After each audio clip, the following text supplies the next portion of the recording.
आदरणीय दर्शकहरू, कार्यक्रम आउटलुकमा स्वागत छ। नेपालको राजनीतिक यति बेला धेरै तरङ्गित छ, यस्तो हामीले भन्न थालेको धेरै लामो समय भयो। सम्भवतः 3 वर्ष अगाडिदेखि हामीले र 3 वर्ष अगाडि जति बेला राष्ट्रिय र प्रदेशको निर्वाचन भएको थियो र त्यसपछि आएको परिणामले नेपाल एक स्थिर, स्टेबल र डेभलपमेन्टको बाटोमा जानेछ भन्ने आम आशा जागेको थियो। तर त्यति नै बेला जस्ता राजनीतिक पार्टीहरूको बिचमा एकता भएको थियो, जसरी निर्वाचनको परिणाम आएको थियो, त्यो बेला पनि र ती पार्टीहरू जसरी बनेका थिए, त्यसको परिदृश्यलाई हेर्दाखेरि यी पार्टीहरूको भविष्य लामो छैन र यिनीहरूले सर्भाइभ गर्दैनन् भन्ने र विश्लेषण गर्ने एउटा बौद्धिक वर्ग पनि हामी कहाँ थियो। त्यसै सन्दर्भमा सम्भवतः निर्वाचन सम्पन्न भएको करिब 1 वर्ष पुग्दै गर्दाखेरि गरिएको एउटा अन्तर्वार्तामा त्यति बेलाको सत्तारूढ दलका प्रभावशाली नेता सहित विदेश मामिलाका जानकार र पूर्व विदेश मन्त्रीहरूका बिचमा एउटा छलफल भएको थियो र त्यहाँ पूर्व मन्त्री तथा कूटनैतिक क्षेत्रका हस्ती रमेशनाथ पाण्डेले तात्कालीन सत्तारूढ दल नेकपाको जसरी हाइरार्किकल अर्डर बनेको छ र एउटै पार्टीमा 2टा अध्यक्ष जसरी बनेका छन् र यो पार्टीले रन गर्न सक्दैन र यो पार्टीको भविष्य के हुन्छ भनेर अहिले भन्नु धेरै हतारो हुन्छ भन्नुभएको थियो। त्यसो सुन्दाखेरि त्यो कुनै आग्रहवश भनिएको भनाइ जस्तो लाग्थ्यो त्यति बेला, तर परिस्थितिले त्यसको 2 वर्ष पुग्दा नपुग्दै नेकपा डिस्पर्स भयो। हामी कहाँ भएको संसद छेद विच्छेद हुने गरी यसप्रति खेलियो र फेरि पनि यति बेला जति बेला हामीले कुरा गर्दैछौँ त्यो बेलामा संसद छ।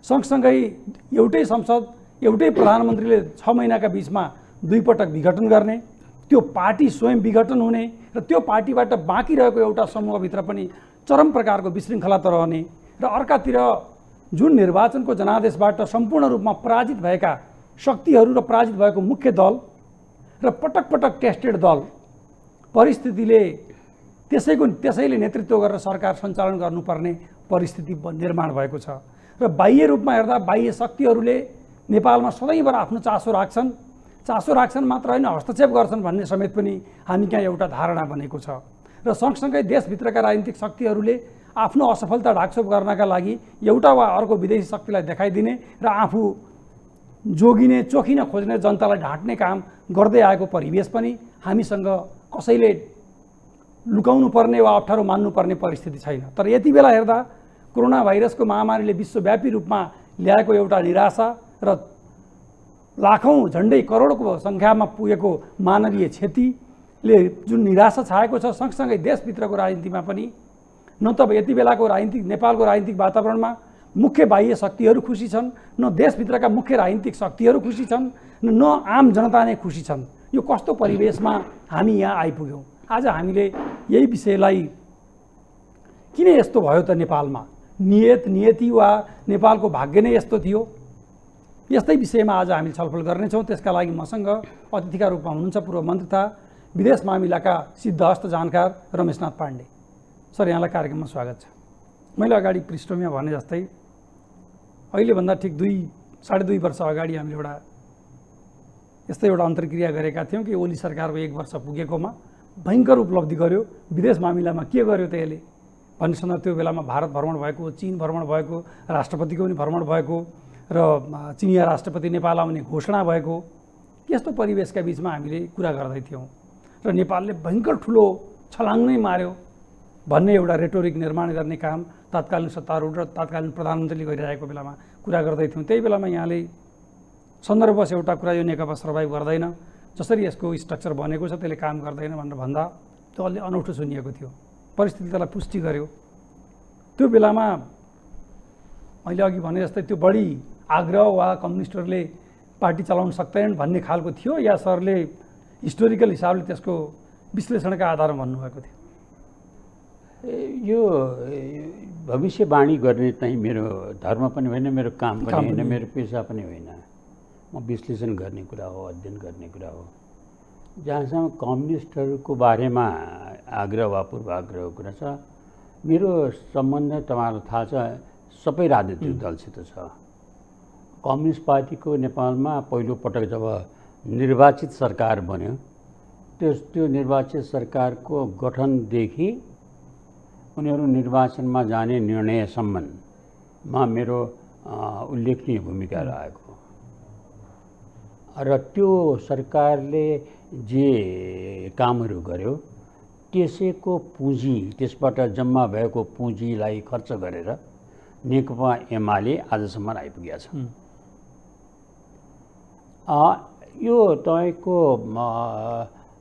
राजनीतिक दलहरूको सञ्चालनमा, राजनीतिक दलहरूको विकासमा, राजनीतिक दलहरूको लोकप्रियतामा धेरै ठुलो जमातको संलग्नता हुन्छ, तर नेतृत्व एउटाको हुन्छ।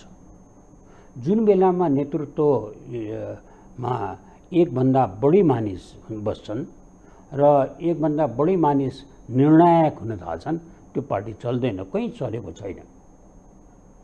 माओ सेतुङको चिनिया कम्युनिस्ट पार्टीमा माओ सेतुङ अन्तिम निर्णायक थिए, सी जिनपिङ अन्तिम निर्णायक हुन्, नरेन्द्र मोदी अन्तिम निर्णायक हुन्, जोन्सन कन्जर्भेटिभ पार्टीको अन्तिम निर्णायक। त्यो लिडर भनेको अन्तिम निर्णायक हुन्छ। त्यो नेताले नेतृत्व दिन्छ। अब उसले डिसिसन गर्ने बेलामा कतिलाई सल्लाह लिन्छ के गर्छ त्यो अर्को कुरा, तपस्या कुरामा। हामी कहाँ जब दुईवटा परस्पर विरोधी स्कुलिङ भएका, परस्पर विरोधी प्रशिक्षणबाट हुर्केर आएका, परस्पर विरोधी लक्ष्य बनाएका दुईटा पार्टीहरू मिलेर एउटा पार्टी बन्यो र त्यसले दुईटा अध्यक्ष बनायो, त्यो नै थियो कि त्यो आवश्यकताको सिद्धान्तबाट प्रेरित हो, त्यो राजनीतिक सिद्धान्तबाट प्रेरित होइन यो भन्ने कुरा प्रश्न थियो। र त्यो कन्ट्राडिक्टरी एटिच्युड भएको दुईटा ग्रुप मिलेर बनाएपछि त्यसले फङ्सन गर्न सक्दैन भनेर मैले त्यो दुईटा अध्यक्ष किन भनेर प्रश्न गरेका थिएँ। दुर्भाग्यवश त्यो कुरा सही हुन आयो। सही हुन आएकोमा म हर्षित छैन। हर्षित त्यसै छैन कि त्यो सही हुन आएर देश एउटा अप्ठ्यारोमा पर्यो, नेपालको राजनीति अप्ठ्यारोमा पर्यो, नेपालको प्रजातन्त्र फेरि सङ्क्रमणमा पर्यो। र यस्तो बेलामा एउटा सङ्कटमा मुलुक पर्यो जुन बेलामा सारा संसार नै अप्ठ्यारोमा परेको बेला छ। सारा संसारमा नै राज्य र नागरिकको बिचको सम्बन्ध सङ्कटमा छ। सबै राजनीतिक व्यवस्थाहरू जनताको अगाडि त्यो कठघरामा उभिएका छन्। यो कोरोना भाइरसले सम्पूर्ण राजनीतिक व्यवस्थालाई आम जनताको दृष्टिमा कठघरामा उभिएको छ। मेरो निम्तिमा, मेरो कल्याणको लागि, मेरो रक्षाको लागि, मेरो आवश्यकताहरू पूर्तिको लागि यो राजनीतिक व्यवस्था उपयुक्त छ कि छैन मैले अपनाएको भनेर प्रश्न उठिराखेको बेलामा हामी कहाँ यो सङ्कट आयो, जुन सङ्कटको मूल कारण यो दुईवटा परस्पर विरोधी प्रशिक्षणबाट हुर्केर आएका, दुईटा परस्पर विरोधी राजनीतिक लक्ष्य लिएर हुर्केका त्यस्तो दुईवटा कम्युनिस्ट पार्टी मिलेर एउटा कम्युनिस्ट पार्टी भएर, तर व्यवहार त दुईटा अध्यक्ष भएर जब चलाएर त्यो नचलेर जब दुर्घटनामा पर्यो, त्यो दुर्घटनाको परिणाम हामी आइपुग्यौँ। त्यस निम्ति अहिलेको मूल प्रश्न के हो भने हामीले चाहेको के, हाम्रा नेताहरूले चाहेको के, यी दुईटा कम्युनिस्ट पार्टीका नेताहरूले चाहेको के, त्यो दुईटा कम्युनिस्ट पार्टीहरू लडेको कारणले सत्तामा पुगेको नेपाली कांग्रेसले चाहेको के। हामीले अन्योलको, अस्थिरताको निरन्तरता चाहेको, स्थायित्वको खोजी चाहेको, यो देशलाई अस्थिरताको भुमरीमा कहिलेसम्म लग्न खोजेको अथवा स्थायित्व कहिले दिन खोजेको, त्यसको जुन प्रश्न हामीले उब्जाइरहेका छौँ अकारण असमयमा, त्यो प्रश्नले आज सम्पूर्ण कुरालाई त्यसले गाँजेको छ र मुलुक सबै कुरा छोडेर त्यतापट्टि लागेको छ। तपाईँले देख्नु भएको छ झन्डै 1 वर्षदेखि राज्यको सम्पूर्ण ध्यान यो प्रश्नमा अल्मलिएको छ, जनता बिचल्लीमा परेको छ। त्यस निम्ति आजको अवस्थामा हामी कुरा गर्दाखेरिमा त्यो हिजोको कुराको पृष्ठभूमि भए तापनि देश जुन अप्ठ्यारोमा परेको छ, जसमा मूलभूत अकारण यस्तो प्रश्न खडा भएको छ जुन प्रश्न कुनै पनि देशमा खडा भएको छैन। अन्यल र तपाईँको स्थायित्वमा अस्थिरता र निरन्तरताको बिचमा तपाईँको प्रश्न कहीँ पनि उठेको छैन, हामी कहाँ उठेको छ। This is the problem. यसैको रिसेन्ट कुरा भन्दाखेरि अघि पनि मैले भने कि हामी कहाँ जनताका प्रतिनिधिले बनाएको संविधान र यिनै अहिलेको राजनीतिक नेतृत्वका प्रमुख पार्टीहरूका नेताहरू जो छन् उनीहरूकै मुख्य हिस्सेदारीमा र मुख्य पहल कदमीमा उनीहरूको प्रत्यक्ष अक्षर थाहा हुनुपर्ने, उनीहरूले आफै लेखेको दाबी गरिएका हिसाबले जनताका नजरमा पनि देखिएका हिसाबले उनीहरूले बनाएको संविधानको कार्यान्वयन गर्ने सन्दर्भमा संविधानमा नभएको व्यवस्था टेकेर तत्कालीन प्रधानमन्त्रीले यही संसदलाई दुई पटक विघटन गरिदिनु भयो, चुनावमा जान्छु भन्नुभयो। अदालतले दुवै पटक रोक्यो, सर्वोच्च अदालतले त्यहाँ गइसकेपछि र पछिल्लो पटक रोकिसकेपछि अघि यहाँले भने जस्तै हरेक संस्थाहरूको क्रेडिबिलिटी विश्वसनीयता समाप्त हुने र हरेकका बारेमा प्रश्न उठ्ने। कार्यपालिका बारेमा स्वाभाविक रूपमा प्रश्न उठ्यो कि यसले पटक पटक फङ्सन गर्न सकेन, काम गर्न सकेन, व्यवस्थापिका संसद रन गर्न सकेन, त्यसका बारेमा पनि प्रश्न उठ्यो। र पछिल्लो पटक त निवर्तमान सत्तारूढ तत्कालीन प्रधानमन्त्री केपी शर्मा ओलीको दलले भर्खरै मात्र निर्णय गर्यो कि 9वटा मुद्दामा सर्वोच्च अदालतले संविधान संशोधन गरिदिने काम गर्यो भनेर विधिको शासन मान्ने कार्यान्वयन गर्छु भन्दै पनि सर्वोच्च अदालतका प्रति रिटर्न रूपमा निर्णय गरेर प्रश्न उठायो। यद्यपि देशका सडकमा उठेका नाराको कुरा छोडिदिउँ त तत्कालको रियाक्सन 51मा पनि उठेको थियो सत्ता छोड्दाखेरि प्रश्न उठ्यो। र अरूहरूले पनि पहिला पनि हामी क्या त्यस्ता नजर भएका कारणले कार्यपालिका पनि फङ्सन गर्न नसक्ने प्रश्न उठ्नु, व्यवस्थापिका फङ्सन गर्न नसक्ने प्रश्न उठ्नु र न्यायपालिका, यो तीनवटैका प्रति प्रश्न उठ्नु, संस्थागत हिसाबले भन्यो राष्ट्रपतिका बारेमा पनि चर्को प्रश्न उठ्नु, यसले चाहिँ हाम्रो राजनीतिक दिशा अथवा हाम्रो राजनीतिक परिस्थितिलाई कुन दिशातर्फ लैजान खोजेको सङ्केत गर्छ? यसले हामीलाई के बताइरहेछ, इतिहासलाई के सम्झाइरहेछ, विश्व समुदायलाई के सूचना दिइरहेछ भने नेपालमा नेपाली जनता प्रजातन्त्रको लागि अनुभवी छन्, प्रशिक्षित छन्, योग्य छन्। नेपालको नेतृत्व अयोग्य छ, असफल छ र त्यो अयोग्य र असफल नेतृत्वको कारण नेपाल सङ्कटतिर गइरहेको छ भन्ने बताउँछ। संविधानको तपाईँले कुरा गर्नुभयो, संविधानको बारेमा हाम्रो तितो अनुभव के हो भने 2007 सालमा बनेको अन्तरिम शासन विधान, त्यसपछिको 6औं संविधानको अभ्यासमा हामी लागेका छौँ। योभन्दा अगाडिका 5वटा संविधानहरूको जब अकालमा मृत्यु भयो, त्यो मृत्यु भएपछि त्यसको पक्षमा बोल्न कोही अगाडि सरेन, त्यसको मलामी जान कोही अगाडि सरेन, त्यसको निम्तिमा संवेदना कसैले प्रकट गरेनन्। त्यसमा लेख्नेहरू, त्यो संविधान बनाउनलाई कन्ट्रिब्युट गर्नेहरू, त्यो संविधानबाट फलिफाप हुनेहरू, त्यो संविधानबाट अनेकन तपाईँको उपलब्धिहरू व्यक्तिगत र सामूहिक उपयोगिताहरू हासिल गर्नेहरू कसैले त्यो संविधानको मृत्युमा एउटा संवेदना पनि व्यक्त गरेनन्, ओनरसिप लिएनन्। के भन्न खोज्या त त्यसको? तर दुर्भाग्य के हो भने त्यसबाट शिक्षा कसैले पनि लिएन। अहिलेको 6औं संविधानमा जब त्यसमाथि अट्याकहरू हुन थाले, जब यसका असफलताहरू छताछुल्ल हुन थाले, जब यसको विरुद्धमा उभिनेहरू यही संविधानकोबाट लाभान्वित हुन थाले, त्यो बेलामा कसैले पनि यो प्रश्न उठाएन कि यो हाम्रो यहाँनिर त्रुटि भएर रहेछ भनेर। यो त्रुटि सम्हालौँ भनेर सम्हालिने प्रयास पनि कसैले गरेन, सुध्रिने प्रयास पनि भएन, सुधार्ने प्रयास पनि भएन। त्यो अवस्थामा संविधानको जब ओनरसिप कसैले लिँदैन, त्यो संविधान निस्सहाय हुन्छ, शरणार्थी हुन्छ। आज नेपालमा विभिन्न मुलुकका शरणार्थीहरू आएर बसेका छन्, त्यसको ओनरसिप कसैले लिइरहेका छैन।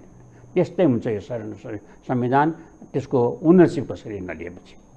अब हाम्रो चाहिँ बाटो के त, हामी कहाँ जान लागेका छौँ भन्दाखेरिमा प्रश्न के छ भन्नुलाई भनेदेखि यो संविधानको बारेमा प्रत्येक प्रजातन्त्रमा स्थायित्व पाएका प्रजातन्त्रहरूमा पनि त्यसमा चाहिँ डेमोक्रेसीको कुरा गर्ने बित्तिकै डेमोक्रेसीको मूल तपाईँको क्यारेक्टर के हो, चरित्र के हो, त्यसको मूल्य पद्धति के हो भने त्यहाँ यो शक्ति पृथकीकरणलाई मूलभूत कुराहरू मानिएको हुन्छ। मान्यता त्यो शक्ति पृथकीकरण भने राज्य र नागरिकको बिचमा शक्ति पृथकीकरणको कुरा हुन्छ। राज्यका अधिकारहरूलाई पृथकीकरण गरिएको हुन्छ, विधायिकाको हुन्छ, न्यायपालिकाको हुन्छ, कार्यपालिकाको हुन्छ।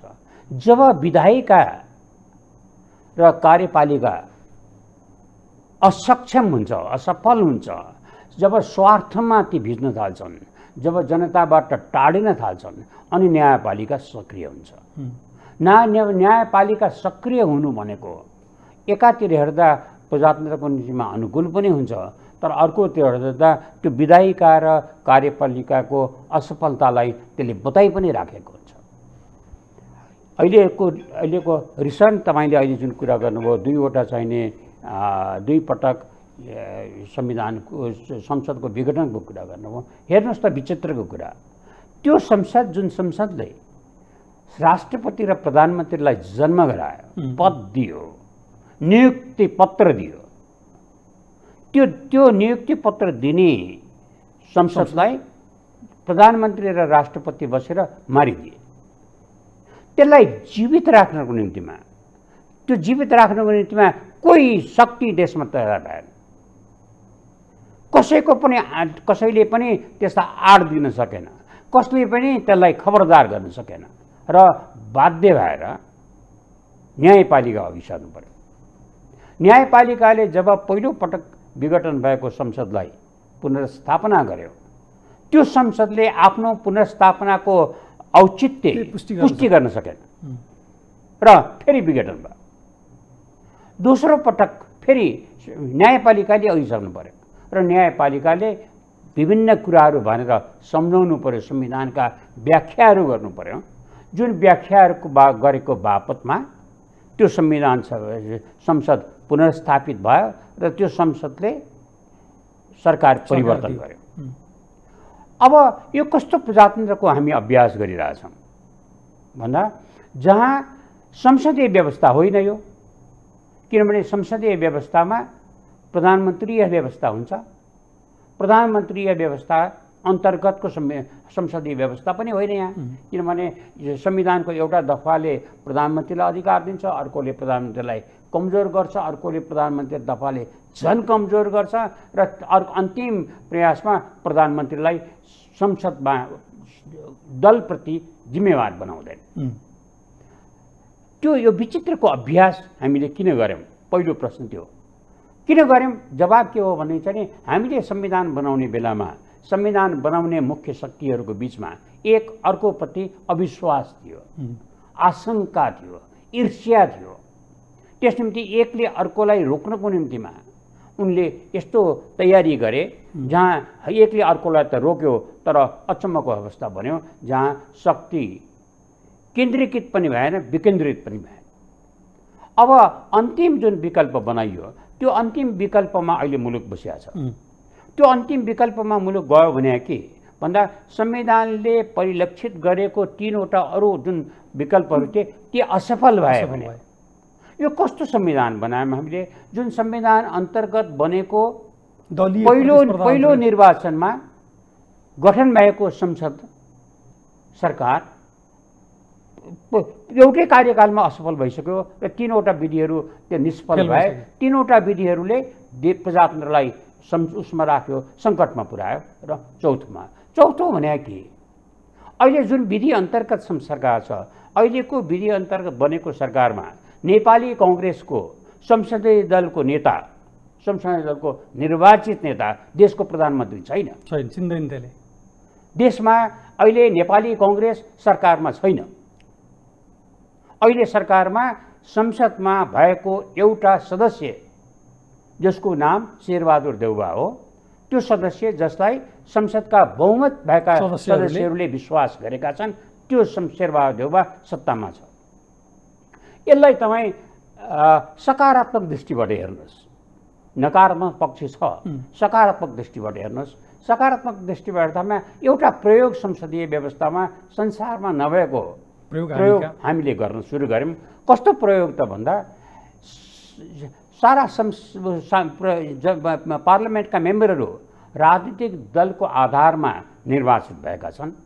कुनै पनि सदस्य उसको नामबाट निर्वाचित भएको छैन, दलको नामबाट दलको चुनाव चिन्हको आधारमा भएको छ। त्यो चुनाव चिन्हलाई भोट खसालेको छ, व्यक्तिलाई भोट खसालेको छैन। त्यसको आधारमा निर्वाचित भएर आएकाहरू संसदमा बसेका छन्। त्यसमा बहुमत भएकाले अथवा दोस्रो ठुलो दलले अथवा तेस्रो ठुलो दलले आफ्नो संसदीय दलका नेता निर्वाचित गरेको छ, तर ऊ प्रधानमन्त्रीको लागि योग्य छैन। र एउटा सदस्य जुन सदस्यलाई बहुमतले स्वीकार गरेका छ त्यो चाहिँ नि प्रधानमन्त्रीको लागि योग्य भएको छ, उसले विश्वासको मत पाएर सरकारलाई निरन्तरता दिइरहेको अवस्था छ। त्यो अवस्थाको सिर्जना कुन बेला भएको छ भन्दा एउटा आम चुनावपछि देशले अपनाएको संविधान सभामा जनताद्वारा प्रत्यक्षतः निर्वाचित जनप्रतिनिधिहरूले बनाएको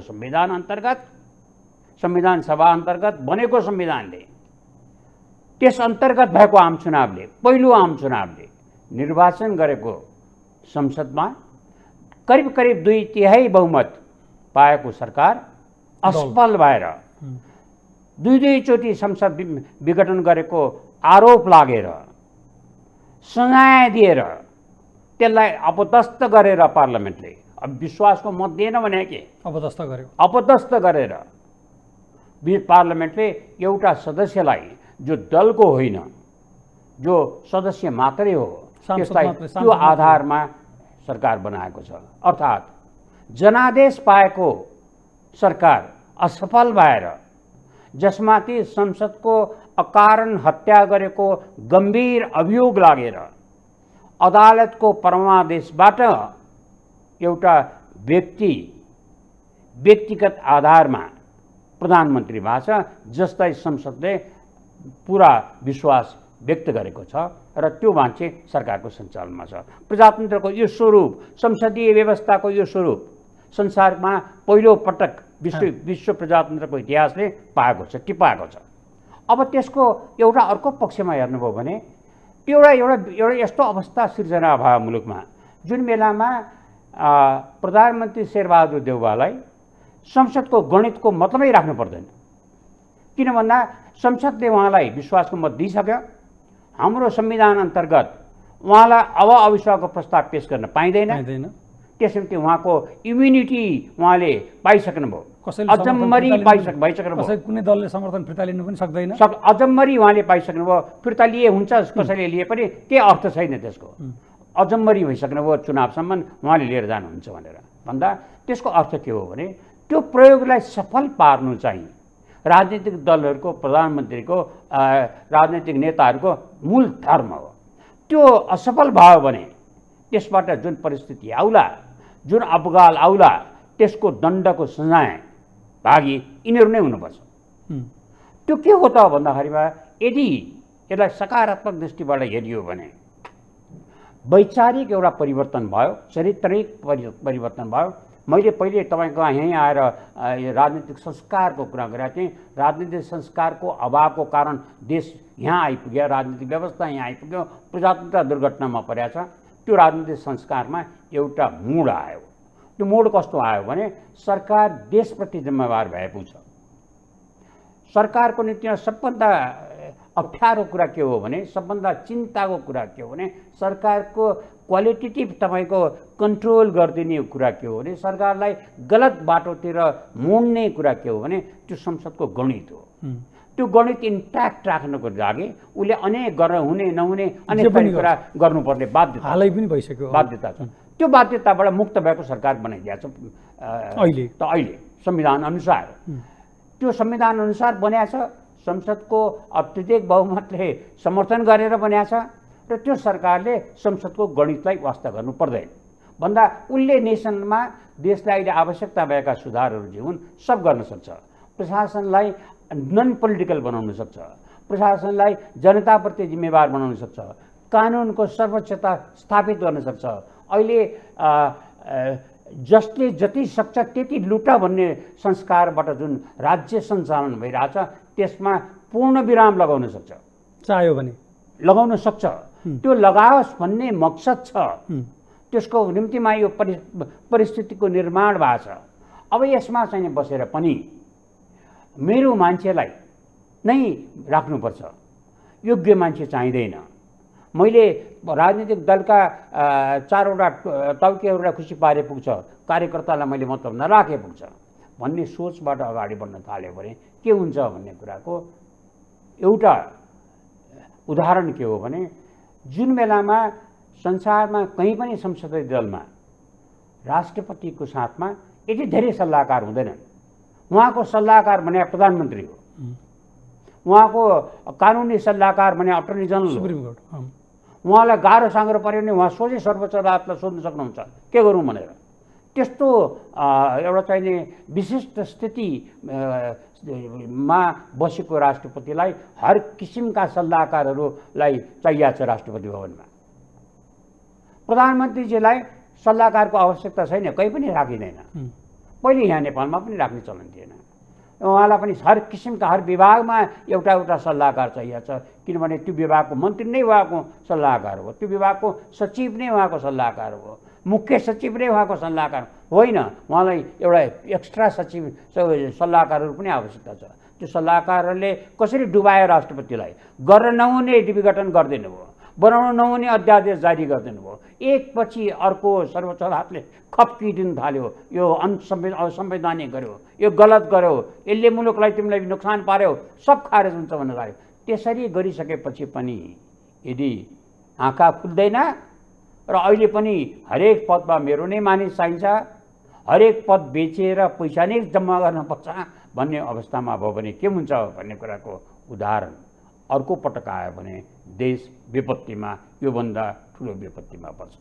र एउटा कुराको हेक्का प्रधानमन्त्रीजीले र यो सरकारकामा हालिमुहाली भएका राजनीतिक दलका नेताजीहरूले के याद गर्नुपर्छ भने उहाँहरूले धेरै आफ्ना मान्छेहरूलाई गर्नुभयो, धेरै पदहरू उहाँले बेचेर खानुभयो। त्यसको परिणाम उहाँले देख्नुहोस्। आज संसारमा ती देशहरू जुन देशमा नेपालको परम्परागत रूपमा अति राम्रो सम्बन्ध थियो, जसले नेपाललाई गाह्रो साँग्रो परेको बेलामा भरपर्दो आड दिएका थिए, ती देशहरूमा कोरोना भ्याक्सिनको सरप्लस छ। यो देशमा किन हाहाकार भइरहेछ भ्याक्सिन? किन ती देशहरूबाट आछन्? किन आछन् भने ती देशहरूमा हाम्रा नेताजीहरूले आफ्नो मान्छे राख्नुभयो, योग्य मान्छे राख्नु भएन। त्यो देशहरूसँगको सम्बन्धलाई व्यक्तिगत अथवा दलगत कारणले उपयोग गर्नुभयो, राष्ट्रको लागि उपयोग गर्नु भएन। र देशको परराष्ट्र नीतिलाई देशको भविष्यको निम्तिमा, देशको हितको निम्तिमा सञ्चालन नगरेर व्यक्तिगत अहममा, व्यक्तिगत लहरमा, व्यक्तिगत उत्तेजनामा प्रयोग गर्नुभयो। त्यसको दुष्परिणाम आज हामी भोग्दैछौँ। ठिकै अघि सरले भने जस्तै जनादेश प्राप्त दल र त्यसको नेता असफल र आम जनताबाट समेत देशभरिबाट त्यसले सबभन्दा ठुलो अवगाल पाएको छ र अभियोग पाएको छ र एउटा बदनाम भएको छ। यस्तो परिस्थिति जुन कसैले कल्पना गरिएको थिएन। त्यस्तो बेलामा यो सरकार बन्यो र यहाँले अगाडि भन्नुभयो यो परमादेशबाट सरकार बन्यो र संसदबाट यसले विश्वास जित्यो र यो यस हिसाबले फुक्काफाल गर्न चाहँदाखेरि सकारात्मक हिसाबले भने जस्तै अघि यहाँ सरले भने जस्तै जे पनि गर्न सक्छ, राम्रो कुरा। तर यसै सन्दर्भमा भन्यो भने उहाँ नेपाली काङ्ग्रेसको सभापति हो, संसद दलको नेता हो, बाहिरबाट चिन्दा। संसदले चिन्दा सांसद मात्र हो, सांसद प्रधानमन्त्री हो। राज्यले चिन्दा प्रधानमन्त्री त राज्यको वैधानिक रूपमा चिन्दाखेरि, राज्यले वैधानिक रूपमा चिन्दा। अब यो सरकारले ल्याएको कुनै विधेयक यो संसदमा फेल भयो भने यो प्रधानमन्त्रीमाथि नैतिकताको प्रश्न उठ्छ कि उठ्दैन? नैतिकताको प्रश्न चाहिँ नै व्यक्ति अनुसार हुन्छ। लालबहादुर शास्त्रीले जवाहरलाल नेहरूको क्याबिनेटमा नम्बर 2 मिनिस्टर थिए, गृहमन्त्री, र उहाँ चाहिँ रेलवे मिनिस्टर हुनुहुन्थ्यो। रेलवे मिनिस्टर भएको बेलामा रेलवे एक्सिडेन्ट भयो। लालबहादुरजीले भन्नुभयो त्यसको दायित्व म लिन्छु भनेर राजीनामा गर्नु। राजीनामा गरेपछि उहाँलाई क्याबिनेटबाट हटाइयो। त्यसपछि उहाँलाई निर्विभागीय मन्त्री बनाइयो र 1962 को जब चाइनासँग वार भएको थियो त्यो बेलामा जवाहरलाल नेहरूले उहाँलाई विशेष दूत बनाएर नेपालमा एउटा विशेष मेसेज दिएर काठमाडौँमा पठाउनु भएको थियो। मैले उहाँलाई त्यो बेलामा भेटेको थिएँ। उहाँ शीतल निवासमा आएर, शीतल निवास त्यो जो गेस्ट हाउस थियो, त्यो गेस्ट हाउसमा बस्नुभएको थियो। त्यस्ता उहरू छन् उदाहरणहरू छन्।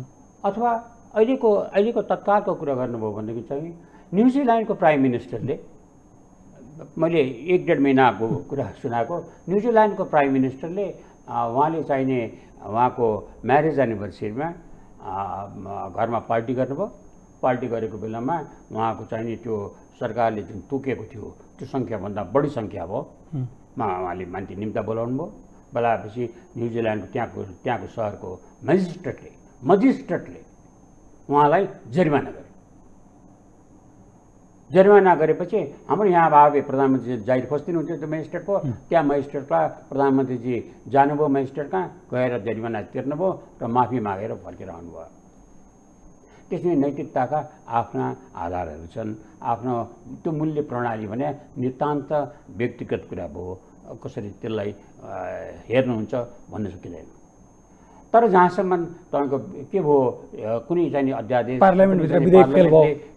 पूरक बजेट आउँदैछ, त्यो पूरक बजेट रिजेक्ट गरिदियो भने, नीति तथा कार्यक्रम होला त्यो रिजेक्ट गरिदियो भने के हुन्छ भन्दाखेरिमा हाम्रो संविधान यस्तो विचित्र खालको संविधान बनाएको छ जुन संविधान अन्तर्गत उहाँले विश्वासको मत लिनुपर्छ।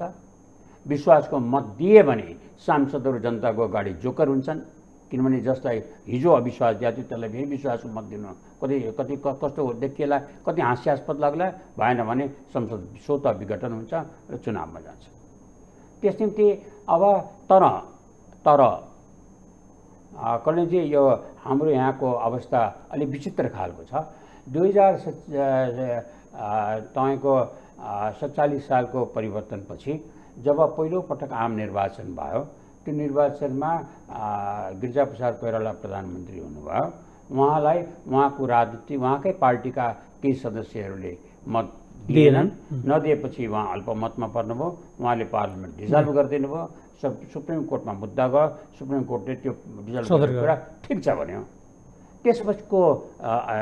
त्यसपछि तपाईँको चुनाव भयो। चुनावमा नेकपा एमाले ठुलो दल भयो र उसले अल्पमतको सरकार बनायो, काम गर्यो र उसले पार्लियामेन्ट डिजल्भ गर्यो। डिजल्भ गरेपछि मुद्दा पर्यो र सर्वोच्च अदालतले त्यो मुद्दा गलत छ, त्यो विघटन गलत छ भन्थ्यो। अब संविधान त्यही थियो, दफा त्यही थियो, सरकार त्यही थियो, विश्वासको मत त्यो त जुन बेलामा विश्वासको मत एउटाले अहिले शेरबहादुर देउवाले विश्वासको मत पाउनुभयो, जहिलेसम्म उहाँलाई अविश्वास व्यक्त गर्दैन संसदले, जसले जे भने पनि उहाँसित अत्यधिक बहुमत छ भन्ने कुरा प्रमाणित छ। मनमोहन अधिकारीको हैसियत त्यही नै थियो, तर माने जानु पर्यो। त्यस निम्ति यहाँ यसका विचित्रका अवस्था भएको बेलामा त्यसमा बढी नखोताउनु। हाम्रो इतिहासमा धेरै यस्ता कुराहरू टिपिएका छन्। मूल कुरा के हो भने अहिले नेपाली काङ्ग्रेस, नेकपा एमाले, माओवादी तीनवटै देशका प्रमुख राजनीतिक पार्टीहरू र यो मधेसवादी दलहरू पनि सबै नै आन्तरिक विवादमा फँसेका छन् र यस्तो विवाद चर्को अवस्थामा छ। त्यो अवस्थामा धेरै त्यसका नेताहरू अप्रासङ्गिक भइसकेका छन्। जो अहिले आफ्नो प्रासङ्गिकता खोजिराखे अथवा बचाइराखेका छन् तिनीहरू पनि सङ्कटमा छन्। त्यो सङ्कटमा भइरहेको अवस्थामा यदि यो अहिले जुन विशेष नियतिले जुन अवसर दिएछ भएका गल्तीहरूलाई सुधार्ने, देशलाई सुशासन दिने र आवश्यक परेका जे जति कुराहरू छन् सबै नै सुधारेर मुलुकलाई एउटा ट्र्याकमा राख्ने, राजनीतिक संस्कारबाट राजनीतिलाई सञ्चालन गर्ने त्यो अवसर जुन दिएको छ, त्यो अवसरलाई अब नियतिले शेरबहादुर देउवाको नेतृत्वमा त्यो हुने अवस्था सिर्जना गरेको छ। त्यो हुन सक्यो भने मेरो विचारमा प्रजातन्त्र लिगमा आउँछ, देशमा राजनीतिक स्थिरता आउँछ, अन्यलको अन्त हुन्छ र यो तपाईँको सरकार आफ्नो गन्तव्यतिर अन्यथा यसको सबभन्दा ठुलो अवगाड, यो प्रयोगको असफलताको पहिलो शिकार नेपाली काङ्ग्रेस हुनेछ, जसमा सम्पूर्ण अवगाड उसले बोक्नुपर्नेछ र नेपाली काङ्ग्रेस छिन्न भिन्न हुन्छ। नेकपा एमालेको जुन सङ्कट छ त्यो सङ्कट अझ गहिरेर जान्छ। माओवादी जसको कारणले यो परिवर्तन आयो ऊ अप्रासङ्गिक भएर जान्छ र उसको राजनीतिक सान्दर्भिकता अन्त गर्छ। तर अवस्था के छ भने त्यो बेलामा तपाईँको त्यो भ्याकुम जुन शून्यता जुन सृजना हुनेछ त्यसलाई फिलअप गर्ने शक्तिहरूको छैन। त्यो कुन बेलामा त्यस्तो हुन लाग्यो भने जुन बेलामा मैले अघि सुरुमा भने राज्य र नागरिकको बिचको सम्बन्ध चिसिएको बेला छ। नेपालमा मात्र होइन सारा संसारमा त्यस्तो अवस्था भइरहेछ। त्यस्तो अवस्था भइराखेको बेलामा हरेक देशमा नसोचिएको मानसिक सङ्कट आइराखेको बेला छ। सामाजिक तहको सम्बन्धहरू विच्छेद भएका छन्। हामीले मानिराखेका सामाजिक मान्यताहरू ती मान्यताहरू अड्किएर बसिराखेका छन्। नेपालमा कहिले कसैले सोचेको थियो महिनौँ दिनसम्म पनि पशुपतिनाथमा पूजा हुन सक्दैन, दर्शन गर्न पाइँदैन भनेर, ती मन्दिरमा घन्टा बज्दैन कसैले सोचिरहेको थियो र सबै कुरा भइरहेछ। त्यस्तो अवस्था भइराखेको बेलामा यदि हामीले यो अहिले प्रयोगमा लिएर आएको अभ्यासलाई सफल बनाउन सकेनौँ, सार्थक बनाउन सकेनौँ भने मेरो विचारमा हामीले त्यो बेलामा दुर्घटना हाम्रो निम्तिमा अवश्य भावी हुन्छ। ठ्याक्कै यसैमा भन्दाखेरि सर यहाँले धेरै महत्त्वपूर्ण कुरा भन्नुभयो कि मैले सुरुमा पनि भने नेपालमा खास गरिकन आन्तरिक र बाह्य शक्तिहरूको जहिलेसुकै चर्चा हुन्छ र नेपालका परिवर्तनहरूमा बाह्य शक्तिहरूको देखिने गरी संलग्नता छ। जस्तो 1990को परिवर्तनपछि बाह्य शक्ति पनि को एउटा ठुलो हिस्सा खुसी थियो, देशभित्रको एउटा पक्ष खुसी थियो। 2005-06को परिवर्तन 62-63को परिवर्तनपछि पनि बाह्य शक्ति एउटा ठुलो शक्ति खुसी थियो, भित्रको पनि एउटा ठुलो शक्ति खुसी थियो र त्यसपछिका विभिन्न सरकारहरू त परिवर्तन भए। ती सरकार परिवर्तन हुँदाखेरि पनि बाह्य फलानु शक्ति खुसी भयो, बाहिरको यो खुसी भयो, यहाँ पनि खुसी भयो भन्ने हुन्थ्यो। तर मसिनरी हेऱ्यो भने यो पछिल्लो पटकको जुन डिसेम्बर 20 अथवा पुस 5देखि अस्ति असार 28सम्मका जे जस्ता परिघटना भए र जुन अघि हामीले भनेको शेरबहादुर देउवाजीको सरकार बन्यो, यति बेला यो सरकार बन्दै गर्दाखेरि म गलत पनि हुनसक्छु, मेरा हिसाबले हेर्दा हाम्रा छिमेकी भनिएका बाह्य शक्तिहरू पनि खुसी छैनन्। मित्र राष्ट्रहरू जो हाम्रा मुख्य प्लेयर भन्नु भने चीन, भारत, अमेरिका सहितको यो पनि खुसी देखिँदैन। त्यो चिसो प्रतिक्रियाबाट बुझ्न सकिन्छ।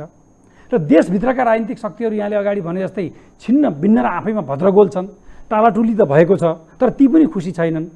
जनताको तहमा भन्यो भने कुनै उत्साह छैन। पुरानो सरकार गएर नयाँ सरकार बन्दाखेरि पटक्कै कुनै उत्साह छैन, निराशाको यथावत छ। मैले अगाडि यहाँले भने जस्तै गर्दा बदल्न सकिन्न, तर यिनै पटक टेस्टेड छनै। अहिले व्यक्तिगत रूपमा उहाँका प्रति हाई रिगार्ड्स गर्दै पनि भन्यो भने शेरबहादुर देउवाजी नेपालको राजनीतिक चरित्रका ग्राफमा हेऱ्यो भने सायदै अहिले सबैभन्दा वर्स ग्राफका पोइन्टहरू उहाँका प्रति छन्। परिस्थितिले फेरि पनि उहाँलाई चाहिँ बनाइदियो। यस्तो यो बाह्य शक्ति पनि खुसी नहुने, आन्तरिक राजनीतिक शक्तिहरूले नि खुसी मनाउन नसक्ने, जनता पनि खुसी नहुने गरी जुन सरकार जुन राजनीतिक परिघटना र परिवर्तन भयो नि, यसलाई यहाँले कसरी हेर्नु भएको छ? यो फन्डामेन्टल जुन नेपालको आन्तरिक स्थिति र अन्तर्राष्ट्रिय सम्बन्ध, त्यो दुईटाको चरित्रमा आइराखेका परिवर्तनहरू र त्यो दुईटाको बिचको सम्बन्धलाई हाम्रो नेतृत्वले बुझ्ने कोसिस गरेन। जब मन्त्री परिषदको गठन हुन्छ त्यो गठन प्रक्रियामा म धेरैचोटि संलग्न भएको छु, त्यसले मलाई अनुभव छ। त्यसमा अर्थमन्त्रीको हुने, गृहमन्त्रीको हुने, परराष्ट्रमन्त्रीको हुने, परराष्ट्र त आउँदैन, अर्थमन्त्रीको हुने, गृहमन्त्रीको हुने, जलस्रोत मन्त्रीको हुने, त्यो ठुल्ठुलो बजेट भएका जो मन्त्रालयहरू छन् ती मन्त्रालयमा को मन्त्री हुने भन्ने कुरामा धेरै टाउको दुखाइ हुन्छ। धेरै त्यहाँ चाहिँ धेरै किसिमका द्वन्द्वहरू हुन्छन्।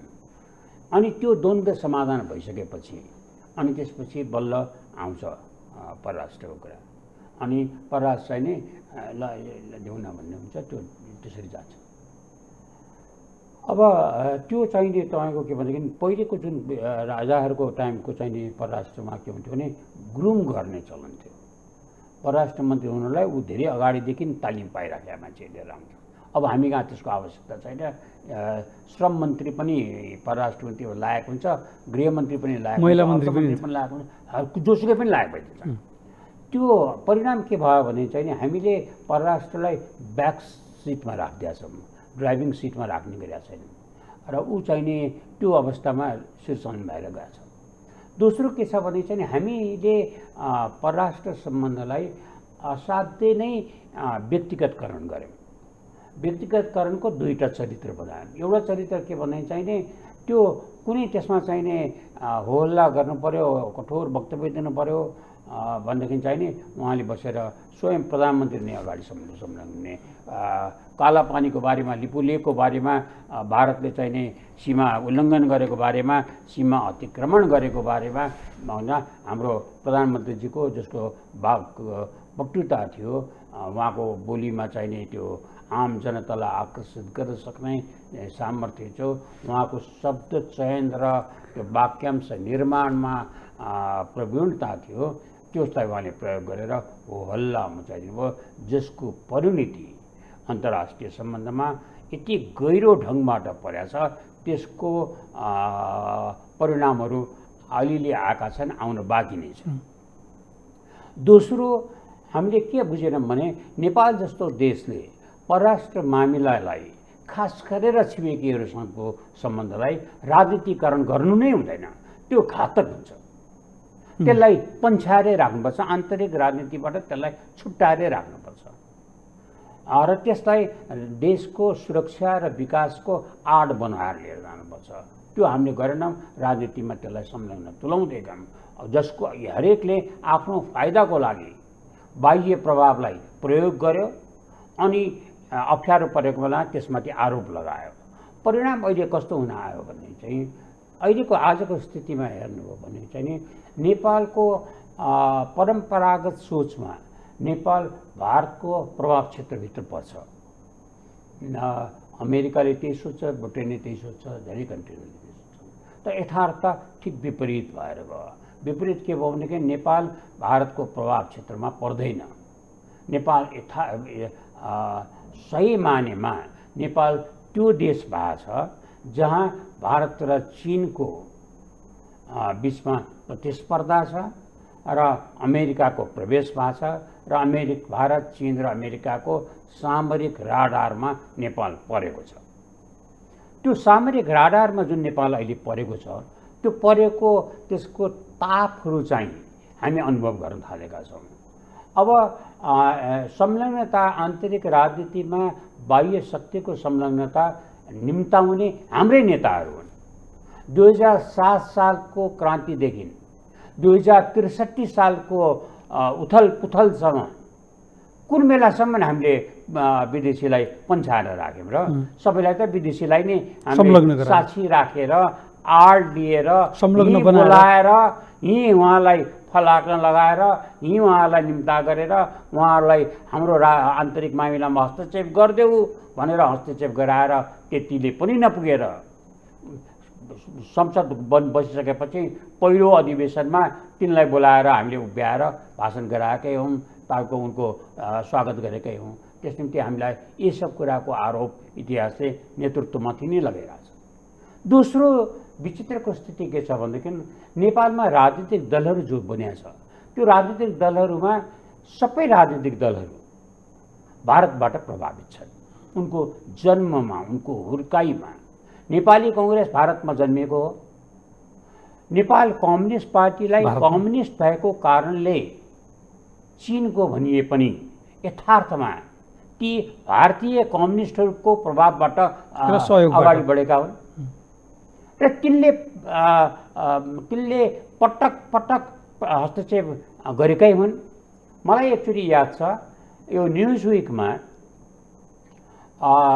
2047 सालको संविधान बनिसकेपछि जब संसदको गठन भयो, त्यो संसदको गठन भएको हुने बित्तिकै न्युज विकले, अमेरिकाको प्रतिष्ठित साप्ताहिक न्युज विकले नेपाल कम्युनिस्ट पार्टीको महासचिव मदन भण्डारीसँगको इन्टरभ्यू प्रिन्ट गरेको थियो। त्यो इन्टरभ्यूमा उहाँले के भन्नुभएको थियो भने त्यो इन्डियासितको सर्टेन एग्रिमेन्ट्सहरू चाहिँ तिमी विरोध नगर भनेर उहाँलाई भारतीय कम्युनिस्ट पार्टीका नेताहरूले उहाँलाई दबाब दिइरहेको थिए र उहाँले भन्नुभयो यसमा तिमी हस्तक्षेप नगरे, मेरो आफ्नो आन्तरिक मामिला हो भनेर मैले उनीहरूलाई रिफ्युज गरेँ भनेर उहाँले न्युजमा भन्नुभएको थियो। त्यो बेला किन भइरहेको हो? कतिपटक उहाँको हस्तक्षेप लागे, कतिपटक उहाँहरूको हस्तक्षेप लागेन, त्यो छुट्टै कुरा हुन्, तर हस्तक्षेप गराइएको हो। मलाई आफैलाई सम्झना छ यिनीहरूको हस्तक्षेपको बारेमा।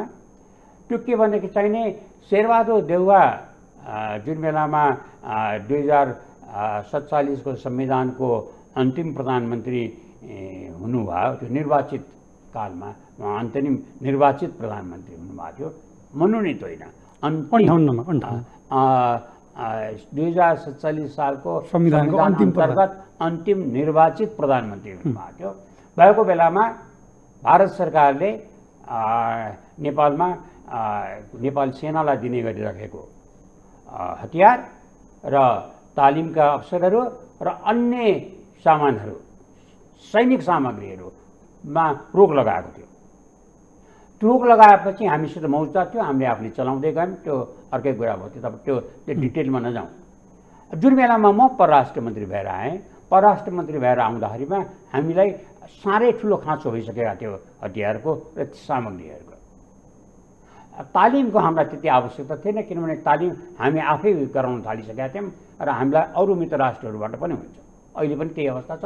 अहिले त नेपाल सेनाले आफ्नै वार कलेज बनाइसकेका छ, आफ्नै तपाईँको उसमा ट्रेनिङ सेन्टरहरू बनाइसकेका छ, जसमा नेपाली सेनाका मात्र होइनन्, भारतीय सेनाका, चीन सेनाका, रुसका, अमेरिकाका, ब्रिटेनका र अरू साना मुलुकहरूका सेनाका अधिकारीहरू पनि त्यहाँ तालिम लिन आउँछन् र त्यसले एउटा प्रतिष्ठा हासिल गरिसकेको छ।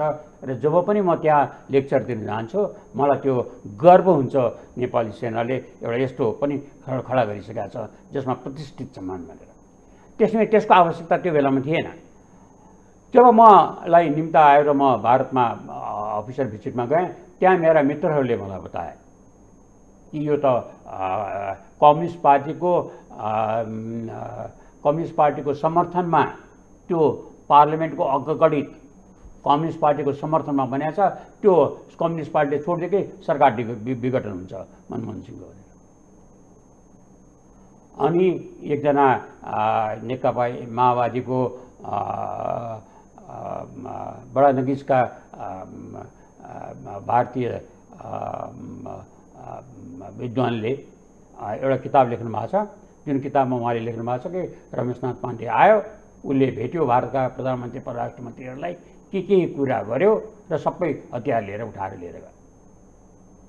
हतियार लिएर गइसकेपछि अनि कम्युनिस्टहरूले थाहा पाएपछि उनीहरूले सरकारबाट विथड्र गर्छु भन्यो र ठुलो कानुन केस बन्यो इन्डियामा, जहाँ भारत सरकार अस्थिर भयो। त्यस निम्ति त्यो हस्तक्षेपका कुराहरूको बारेमा यो हामीले कुरा नगर्नु उचित हुन्छ।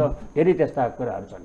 मूल कुरा के हो भने हामीले हस्तक्षेप गराएर हाम्रो राजनीतिक स्वामित्वको लागि कमजोर तुल्याउँदै लगेर हामीले देशको धेरै ठुलो अहित गरेका छौँ। तर यति बेला सम्बन्धमा अहितको बारेमा कुरा गर्दाखेरिमा आजको स्थितिमा आउँदा यो जुन अहिले परिणति भएको छ, मैले अघि तपाईँलाई सुरुमा भने हामीले हाम्रा छाडा मुखहरू जुन छ परराष्ट्र मामिलामा, अन्तर्राष्ट्रिय सम्बन्धमा, खास गरेर छिमेकीहरूको सम्बन्धमा हामीले जुन किसिमबाट त्यसको राजनीतिकरण र व्यक्तिगतकरण गरेका छौँ, त्यसबाट धेरै ठुलो नोक्सान भएको छ। नोक्सानको केही असरहरू अहिले देख्नु भएको छ। योभन्दा धेरै चर्को असर यदि सम्हाल्न सकेनौँ हामीले भने पछि पर्नेवाला छ, महाविपत्तिको दृष्टिबाट आउँदैछ। त्यो कन्टेक्स्टमा कुरा गर्दाखेरिमा के देखिन्छ भनेदेखि अहिलेको आजको अवस्थामा नेपालको प्रति शक्तिशाली राष्ट्रहरूको, भारत, चीन, अमेरिका, यी राष्ट्रहरूको र बाँकी अरू प्रभावशाली राष्ट्रहरूको, ती राष्ट्रहरूको सम्बन्धमा रातो बत्ती बल्या छ त म भन्दिनँ। हरियो बत्ती पक्कै बल्या छैन, त्यो पहेँलो बत्ती बलिरहेको छ। पहेँलो बत्ती बल्नु भने त्यसपछि रातो पनि बल्न सक्छ, हरियो पनि बल्न सक्छ, हाम्रो क्षमतामा भर गर्छ। तर दुर्भाग्यवश हामीले त्यो दृष्टिमा गएको छैनौँ। किन गएको छैनौँ मैले यो बडा अफसोस मानेर भनिराखेका छु। प्रधानमन्त्रीजीले यस्तो हैसियतबाट बनेको प्रधानमन्त्रीले जसले संसदको गणितलाई वास्ता गर्न पर्दैन, जसले आफ्नो विवेक प्रयोग गरे हुन्छ, अनुभव प्रयोग गरे हुन्छ, देशप्रतिको दायित्व प्रयोग गरे हुन्छ, इतिहासमा लिगेसी छोड्ने महत्त्वाकांक्षा राखेको हुन्छ, त्यो मानिसले संसदमा उभिएर विश्वासको मत दिँदा उहाँले परराष्ट्र मामिलामा छिमेकीहरूको सम्बन्धमा केही सारयुक्त कुराहरू बोल्नुहुनेछ। यी दुईटै छिमेकीहरूलाई उनीहरूको नेपालमा भएको जेन्युन इन्ट्रेस्टहरू हेर्न सक्ने, सुरक्षित राख्न सक्ने क्यापेबल, दक्ष, होसियार, अनुभवी सरकार म बनाउन लागेको छु भन्ने खालले आश्वासित, विश्वस्त तुल्याउन सक्नुहुन्छ भन्ने मेरो अपेक्षा थियो। मेरो अपेक्षा खेर भयो। त्यो बेलामा उहाँ आन्तरिक कुरामा नै अल्मलिनुभयो, जसमा अल्मलिनुपर्ने उहाँलाई आवश्यकतै थिएन।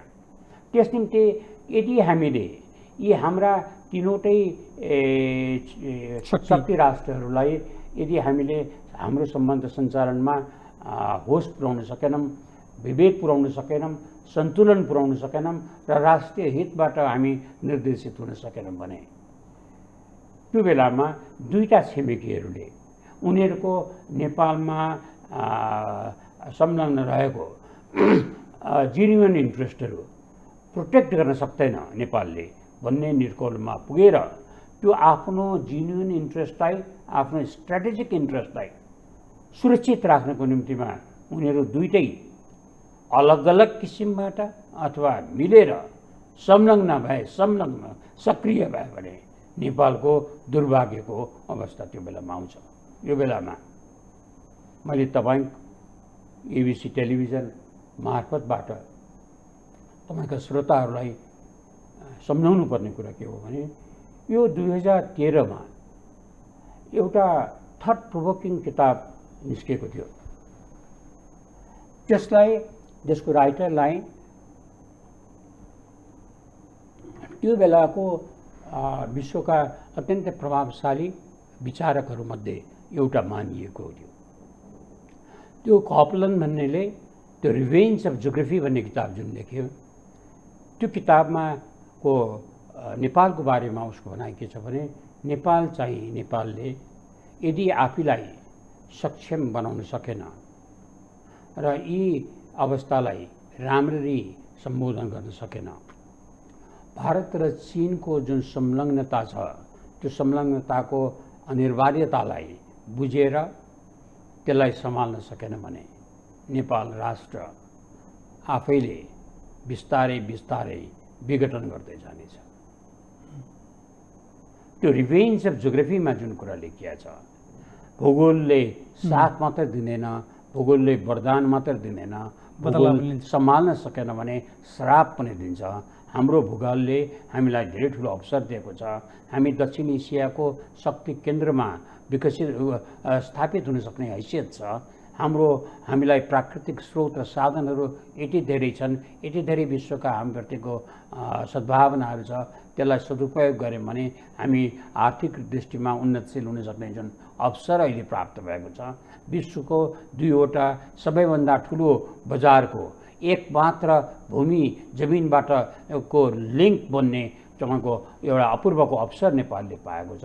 त्यसलाई हामीले सदुपयोग गर्न सक्यौँ भने हामी हाम्रो आर्थिक दृष्टिमा, राजनीतिक दृष्टिमा, सामाजिक दृष्टिमा हाम्रो श्रेष्ठता जुन हासिल गर्छ, त्यसलाई हामीले गुमायौँ भने हामी बिस्तारै विघटनको दिशातिर जाने खतरा खडा हुन्छ। त्यो कुरालाई बुझ्नुपर्ने आवश्यक छ।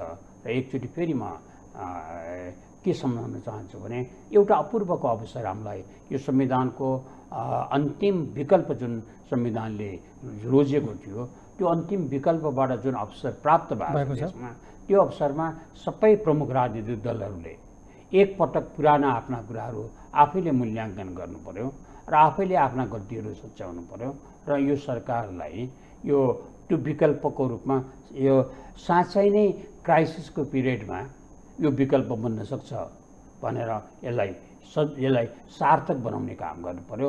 सार्थक बनाउनु निम्तिमा राष्ट्रप्रति दायित्व निर्वाह गर्नुपर्छ, आम जनताप्रतिको जिम्मेवारी बोध हुनुपर्छ, देशको इतिहासको डर मान्ने बानी गर्नुपर्छ।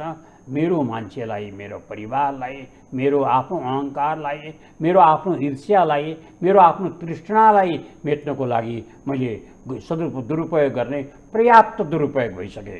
अब यो देशले त्यो दुरुपयोग थप धान्न सक्दैन। त्यस निम्ति तपाईँहरूको आफ्नो तृष्णा यदि तृप्त भएको छ राम्रो हो, तृप्त भएको छैन भने त्यसलाई छोडिदिनुहोस्, अब लाग्नुहोस् राष्ट्रको बारेमा र यो प्रयोगलाई निष्फल हुन नदिनुहोस्। सरले बडा अन्तिममा रिक्वेस्ट त गर्नुभयो, तर त आफ्नै अनुभवले यी हाम्रो राजनीतिक दलहरूको अहिलेसम्मको गभर्निङ गरेको अनुभव र विगत हेर्दा र विगत यो 2 तिहाईको सरकारले भनिएको संसद सरकार शक्तिको सबैको असफलताको अन्तिम क्लाइमेक्स र संविधानको सरकार बनाउने पनि अन्तिम अप्सनमा भएको बेलामा जे यहाँले रिक्वेस्ट गरिसक्नुभयो, तपाईँको आफ्नै कन्भिक्सन पोलिटिकल लामो एउटा एक्सपिरियन्स अनुभव र कन्भिक्सनका आधारमा के भन्छ कि यो 1.5 वर्षमा स्वाभाविक रूपमा इलेक्सनमा जाने र सम्हालिने सम्भावना बढी देख्नुहुन्छ कि यिनीहरू बिचैमा लडखडाउने सम्भावना? यो जुन सर्वोच्च अदालतको परमादेशबाट र पुनर्स्थापित संसदले विश्वासको अत्यधिक बहुमत विश्वास दिएर यो सरकारलाई जुन उभ्याएपछिका घटनाबाट म निराश त भएको छैन। यो हतारो हुन्छ निराश व्यक्त गर्नु, किनभने अहिले भर्खर प्रारम्भिक बेला छ, तर उत्साहित बनाउने आधारहरू बनिसकेका छैनन्। मेरो विश्लेषणमा यो संसद जुन केही दिन चल्ला, त्यो संसदको अन्त भएपछि, यो अधिवेशनको अन्त भएपछि अनि त्यसपछि जुन घटनाक्रमहरू अगाडि बढ्लान्, सरकारहरूको पूर्णता पाउला, अरू निर्णयहरू होलान्, संवेदनशील निर्णयहरू पनि होलान्, त्यो निर्णयहरूले कुन दिशा दिन्छ भन्ने कुरा महत्त्वपूर्ण हुन्छ। त्यसमा मैले अहिले विशेष जोड दिनुपर्ने कुरा के हो भने हाम्रो निम्तिमा परराष्ट्र मामिला र अन्तर्राष्ट्रिय सम्बन्धको साबिकभन्दा बढी महत्त्व भएको छ। हाम्रो सुरक्षाको लागि, हाम्रो कल्याणको लागि, हाम्रो आर्थिक विकासको लागि, हाम्रो राजनीतिक स्थिरताको लागि र त्योभन्दा पनि यो 3वटा मुलुकहरूको जुन सामरिक राडारको म सधैँ कुरा गर्छु, त्यो राडारको ताप खप्न सक्ने अवस्थामा हामी छैनौँ। त्यसपछि त्यो ताप हामीले कम गर्ने र त्यसलाई सम्बोधन गर्ने आवश्यकता छ। त्यसमा मूल रूपमा हुनुपर्ने चाहिने अन्तर्राष्ट्रिय सम्बन्ध 2 किसिमबाट सञ्चालन हुन्छन्। एउटा तपाईँलाई थाहा पाउनुहुन्छ, एउटा तपाईँलाई थाहा पाउनुहुन्न। एउटा डाइरेक्ट तपाईँको रिलेसन्स हुन्छ, जहाँ सरकारको प्रमुख औपचारिक कुरा गरिन्छ, सरकारको प्रधानमन्त्रीले, सरकारको परराष्ट्र मन्त्रीले सोझै आफ्नो टेलिफोनबाट कुरा गर्छ, अर्को देशको आफ्नो काउन्टर पार्टसँग कुरा गर्छ र आधा प्रब्लम पनि सल्भ गरिसकेका हुन्छ।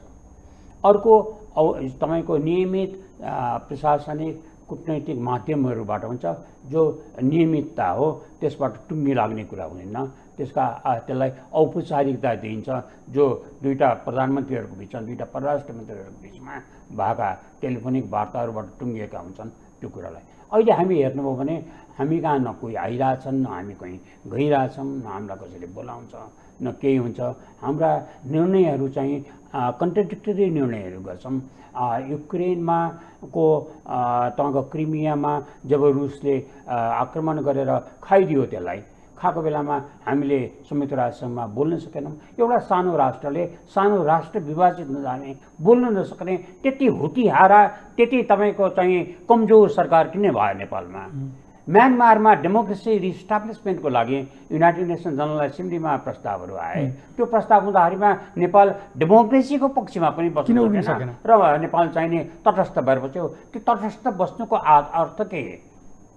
भारत र चीनले दुईटैले मिलेर एउटै नीति लिए संयुक्त राष्ट्रसङ्घमा त्यो प्रस्ताव हुँदा भारत र चीनको मन किन मिलेको म्यानमारमा?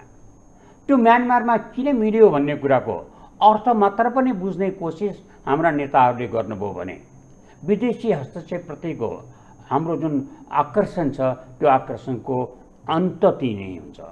एउटा कुरा याद के गर्नुपर्छ भने अमेरिकाको लागि साउदी अरेबियामा प्रजातन्त्रको आवश्यकता छैन। भारत र चीनको लागि म्यानमारमा प्रजातन्त्र पुनर्स्थापित हुने आवश्यकता छैन। त्यो आवश्यकता छैन भन्नको कारण के हो भन्ने कुरा बुझिदिनु भयो भने, हाम्रा नेताहरूले बुझिदिनु भयो भने त्यसपछि वैदेशिक हस्तक्षेपको अर्थ उहाँहरू बुझ्नुहुन्छ। तर मुख्य कुरा के छ भने हरेक राष्ट्रले आफ्नो स्वार्थलाई हेर्छ, हामी पनि हाम्रो स्वार्थलाई हेर्छौँ, तर हामी कहाँ दुर्भाग्यवश व्यक्तिगत स्वार्थलाई हेर्छौँ, उहाँ राष्ट्रको स्वार्थलाई हेर्छौँ। त्यस अवस्थामा गएर जुन चाहिने यो शक्ति तपाईँको दोस्रो विश्वयुद्धपछि प्रारम्भ भएको शीतयुद्ध नेपालभन्दा धेरै टाढा त्यसको केन्द्र थिए।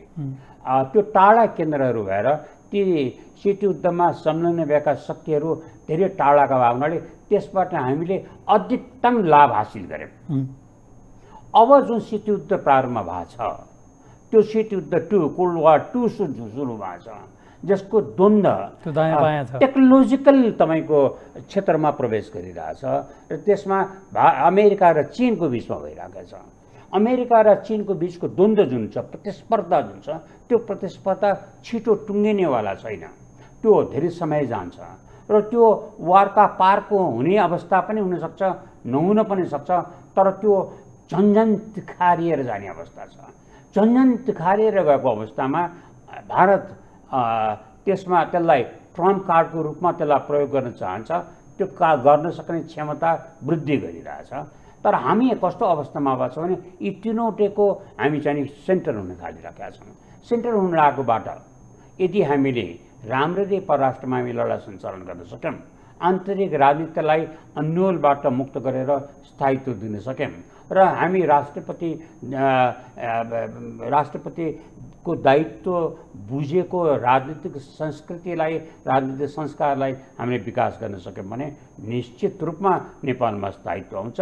निश्चित रूपमा नेपाल यो शीतयुद्ध 1बाट लाभान्वित भए भन्दा धेरै बढी लाभान्वित यसबाट हुन्छ र हामीले हाम्रो अर्को पुस्तालाई नेपाल बुझाउँदाखेरिमा हामी much more stronger, much more develop, much more powerful, much more respectable Nepal हामी ह्यान्डओभर गर्न सक्छौँ। तर त्यसको निम्तिमा त्यो दिगेसी इतिहास बुझाउनलाई यदि हाम्रो नेतृत्वको चाहना छ भने नेतृत्वले व्यक्तिगत ईर्ष्यालाई, व्यक्तिगत लालचलाई, व्यक्तिगत तृष्णालाई छोडेर राष्ट्रपतिको दायित्वलाई इतिहासमा लेगेसी छोड्नको निम्तिमा उहाँले कोसिस गर्नुपर्छ। मानिस त जन्मेपछि मर्छ, तर मरेपछि पनि बाँचिरहने चाहना हाम्रो नेतृत्वले राखेको छ भने अवस्था अहिले अवसर यही हो। यो हाम्रो कामना चाहिँ यो सरकार नेतृत्वलाई लागोस् होइन। फरेन पोलिसीमा चाहिँ तपाईँको पण्डित मैले तपाईँको टेलिभिजनमा धेरैचोटि यो दोहोऱ्याइसकेको छु, फेरि आज दोहोऱ्याउँछु तपाईँको श्रोताहरूलाई।